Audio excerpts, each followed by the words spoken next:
ഞാൻ തൊലഹത്ത് royal customers കാവൻ്റെ. ഇന്ന് നമ്മൾ ചെയ്യാൻ പോകുന്ന വീഡിയോ ഒരു CB350 ആണ്. ഹൈനസാണ്, ഹോണ്ടയുടെ ഹൈനസാണ് വണ്ടി.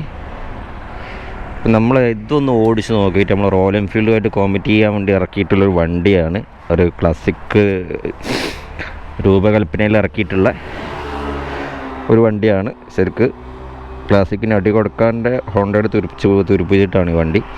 അത് നമുക്കിത് ഒന്ന് ഓടിച്ച് നോക്കാം.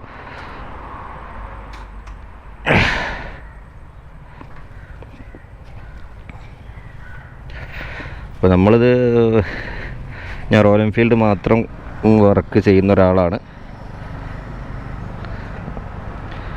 അപ്പോൾ നമ്മളെ അടുത്ത് വണ്ടി ഒന്ന് സ്റ്റാർട്ടാവാതെ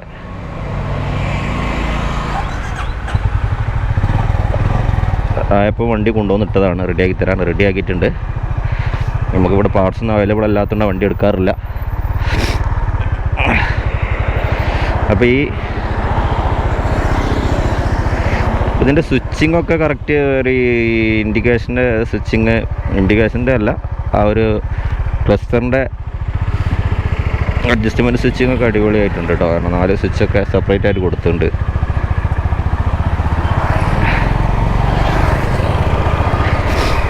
അപ്പം നമ്മൾ ഇത് കുറച്ച് വീൽ ബേസ് കൂടിയ വണ്ടിയാണ്. 1441 mm വീൽ ബേസ് വരുന്നുണ്ട് വണ്ടിക്ക്.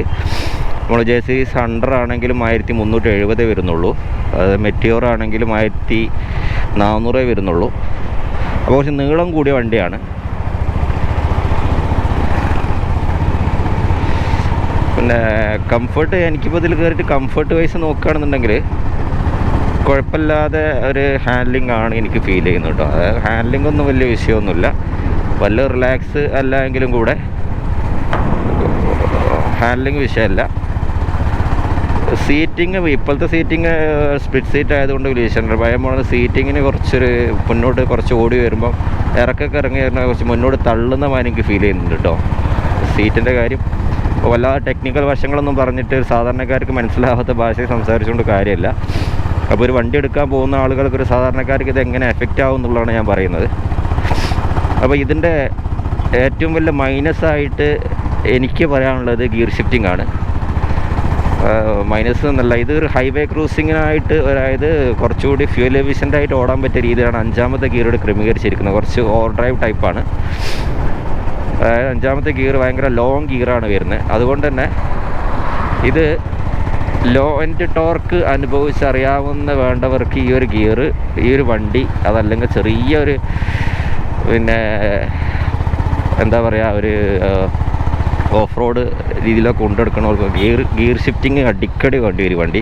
അതേപോലെ സിറ്റി റൈഡിന് ഉപയോഗിക്കുന്നവർക്കും ഈ ഒരു ഗിയർ ഷിഫ്റ്റിംഗ് വലിയൊരു വിഷയം വരും. കാരണം ഗിയർ റേഷ്യോ അങ്ങനെയാണ് 5ാമത്തെ ഗിയർ കൊടുത്തേക്കുന്നത്. ഗിയർ അടിക്കടി മാറണം എന്നുള്ളതാണ് ഇതിൻ്റെ വലിയൊരു മൈനസായിട്ട് എനിക്ക് ഫീൽ ചെയ്യുന്നത്.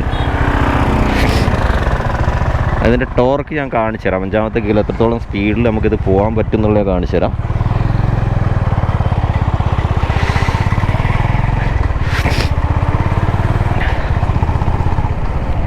പിന്നെ സൗണ്ട് വെച്ച് നോക്കുകയാണെന്നുണ്ടെങ്കിൽ ഏകദേശം സൗണ്ടിന് 100-നും മറ്റേ ഏകദേശം സിമിലാരിറ്റി ഉണ്ട്. ചെറിയൊരു മാറ്റം 100-ന് ഉള്ള റോയൽ എൻഫീൽഡ് ഉണ്ടെങ്കിലും കൂടെ ഏകദേശം ഒരു ടെക്നോളജി വൈസ് ഏകദേശം ഒരു സിമിലാരിറ്റി ഉള്ള വണ്ടി തന്നെയാണ് രണ്ടും എന്ന് പറയുന്നത്. ടൈമിംഗ് ചെയ്യും വരുന്ന വണ്ടിയാണ്. അതുകൊണ്ട് കുറച്ചും ടോർക്ക് മാത്രം ഞാൻ പറയുന്നത്, ടോർക്ക് ഈ ഒരു ഗിയർ ഇതിൻ്റെ സിസ്റ്റത്തിൻ്റെ പ്രശ്നം കൊണ്ടായിരിക്കാം. ടോർക്ക് എന്നുള്ള ഈ കാര്യത്തിന്, പിന്നെ ലോ എൻഡ് ടോർക്ക് എന്നുള്ള റോയൽ എൻഫീൽഡിനെ കടച്ച് വെക്കാൻ വേറെ വണ്ടിയില്ല എന്ന് തന്നെ പറയാം.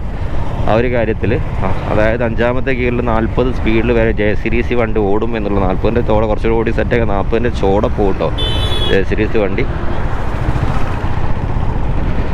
അപ്പം കുറച്ചുകൂടെ സിറ്റി റൈഡിനൊക്കെ ആണെന്നുണ്ടെങ്കിൽ നല്ല ഒരു കംഫർട്ടായിട്ട് കൊണ്ടെടുക്കാൻ പറ്റും. എന്തുകൊണ്ട് നമ്മൾ റോയൽ എൻഫീൽഡ് ആയിരിക്കും ആ ഒരു ടോർക്ക് ആസ്വദിക്കുന്ന ആളുകൾക്ക്. ഈ ഒരു വണ്ടി ആർക്കാണ് യോജിക്കുന്നത്? ഹൈവേ ക്രൂസിങ്ങിനൊക്കെ അത്യാവശ്യം കുഴപ്പമില്ലാതെ മൈലേജൊക്കെ കുറച്ചുകൂടെ ഒക്കെ ഒന്ന് പ്രൊവൈഡ് ചെയ്യുമെന്ന് തോന്നുന്നു ഇതിൻ്റെ ഗിയറിൻ്റെ സിസ്റ്റം വെച്ച് നോക്കുമ്പോൾ. കാരണം ഓവർ ഡ്രൈവ് ഗിയറിനോട് അങ്ങനത്തെ ഒരു ബെനിഫിറ്റാണ് ഉണ്ടാവുക.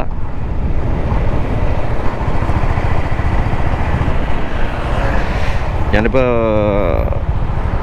ഗിയറിന് ഡൗൺ ചെയ്യാണ് കേട്ടോ. 5ാമത്തെ ഗിയറിലാണ്. ഇപ്പം 40 സ്പീഡിൽ നല്ല ഇടിയാണ് വണ്ടി. ഇതുവരെ സ്റ്റഡി ആയിട്ടില്ല. ഈ ചെറിയൊരു ഇറക്കാണെങ്കിലും കൂടെ ആ ഒരു ഇതിൽ നല്ല കുത്തി കളിക്കുകയാണ്. 40 സ്പീഡിൽ സ്റ്റേബിളല്ല. നിങ്ങൾ കാണുന്നുണ്ടെന്ന് തോന്നുന്നു. നോക്കുക,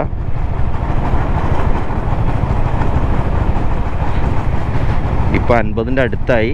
ഇപ്പോഴും സ്റ്റഡി അല്ല. ചെറിയ ഇറക്കായിട്ടും കൂടെ സ്റ്റഡി അല്ല.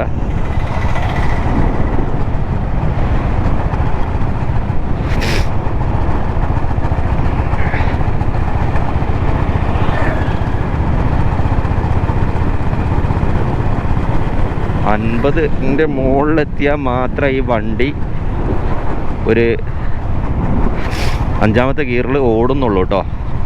അപ്പം ആ ഒരു രീതിയിൽ ജെ സീരീസും നമ്മളെ റോയൽ എൻഫീൽഡിനെ കിടച്ച് വെക്കാൻ പിന്നെ കിടപിടിക്കാൻ ഈ വണ്ടിക്കാവില്ല എന്ന് തന്നെ പറയാം. അത് ഈ ഗിയർ റേഷൻ്റെ പ്രശ്നം കൊണ്ടാണ് അത് വരുന്നത് കേട്ടോ. കാരണം ഈ ഗിയർ റേഷോ എന്ന ഒരു സിസ്റ്റം അത് അവരെ ആ ഒരു രീതിയിൽ കൂടുതൽ ഫ്യൂൽ എഫിഷ്യൻ്റായിട്ട് വണ്ടി ഓട്ടുക എന്നുള്ള രീതിയിൽ സെറ്റ് ചെയ്തതിൻ്റെ ഭാഗമായിട്ട് വന്ന ഒരു ടോർക്കില്ലായ്മ ആയിരിക്കാം ഈ ഒരു വണ്ടിക്ക് ഫീൽ ചെയ്യുന്നത്.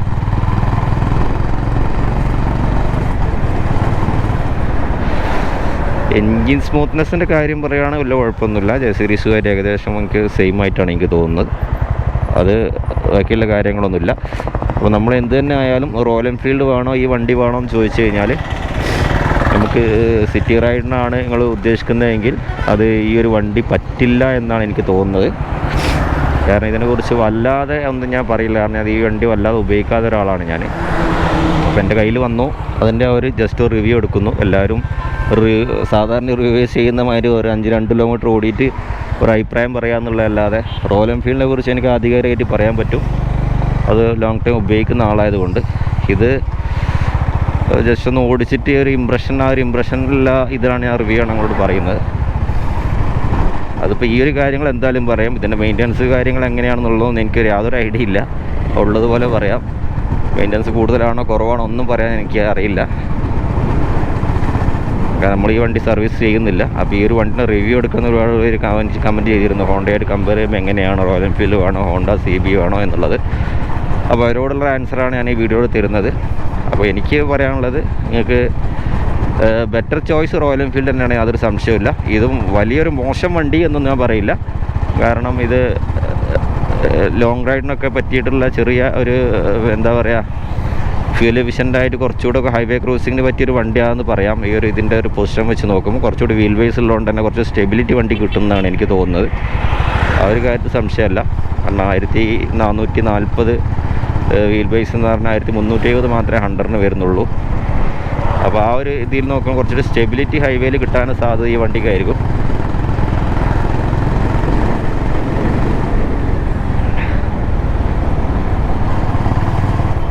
പെർഫോമൻസും കിക്ക് പെർഫോമൻസും ഒന്നും ഒരു 100-ൻ്റെ മാതിരിയുള്ള പെർഫോമൻസ് ഒന്നും ഈ വണ്ടി എനിക്ക് ഫീൽ ചെയ്യുന്നില്ല കേട്ടോ. അപ്പോൾ കമ്പാരിറ്റീവ്ലി പറയുകയാണെന്നുണ്ടെങ്കിൽ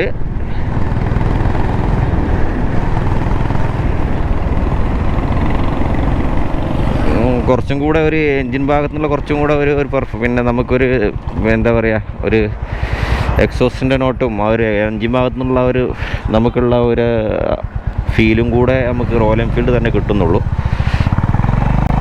ഇതൊരു ബൈക്കാണ്, ഹോണ്ടയുടെ ഒരു ബൈക്കാണ്. അതൊരു ക്ലാസിക് രൂപത്തിലേക്ക് ആക്കിയെന്ന് മാത്രമേ ഉള്ളൂ. അപ്പോൾ ജെ സീരീസും ഏകദേശം അത് തന്നെയാണ്. വല്ല ആ ഒരു കാര്യത്തിൽ ജെ സീരീസിന് പറയാൻ പറ്റില്ല. അപ്പോൾ എന്തായാലും ഈ വണ്ടി പറ്റ മോശക്കാരനല്ല. അപ്പോൾ ടോർക്ക് നോക്കിയിട്ട് വണ്ടി ഓടിക്കുന്ന ഒരാളുകൾക്ക്, ലോ സ്പീഡിലൊക്കെ വണ്ടി ഓടണം, സിറ്റിയിലൊക്കെ അടിക്കടി ഗിയർ ചേഞ്ച് ചെയ്ത് പോവുക എന്നുള്ള ആളുകൾക്കൊന്നും കുറച്ച് ബുദ്ധിമുട്ടായിരിക്കും ഈ ഒരു വണ്ടി എന്ന് പറയാം. ഹൈവേയിലേക്ക് കുറച്ചുകൂടെ നല്ല വണ്ടിയാണെന്ന് തോന്നുന്നു എനിക്ക്. അപ്പോൾ ഗ്രൗണ്ട് ക്ലിയറൻസിൻ്റെ കാര്യത്തിൽ എനിക്ക് വലിയൊരു പ്ലസ് ആയിട്ട് തന്നെ തോന്നുന്നുണ്ട്. അല്ല, വീൽ ബേസിൻ്റെ കാര്യത്തിൽ.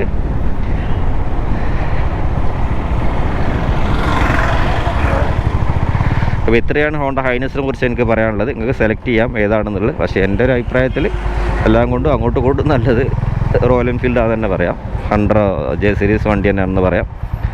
ഇതും കുഴപ്പക്കാരനൊന്നുമല്ല, അത്യാവശ്യം കുഴപ്പമില്ലാത്ത വണ്ടി തന്നെയാണ്. അത്ര തന്നെ ഒരു ഫീലില്ല എന്ന് മാത്രമേ ഉള്ളൂ. ചെറിയൊരു ഡിഫറൻസ്, ഗിയർ റേഷ്യോൻ്റെ ഒരു പ്രശ്നം തന്നെയാണ്. അപ്പോൾ അടുത്തൊരു വീഡിയോ വീണ്ടും കാണാം. Thanks for watching.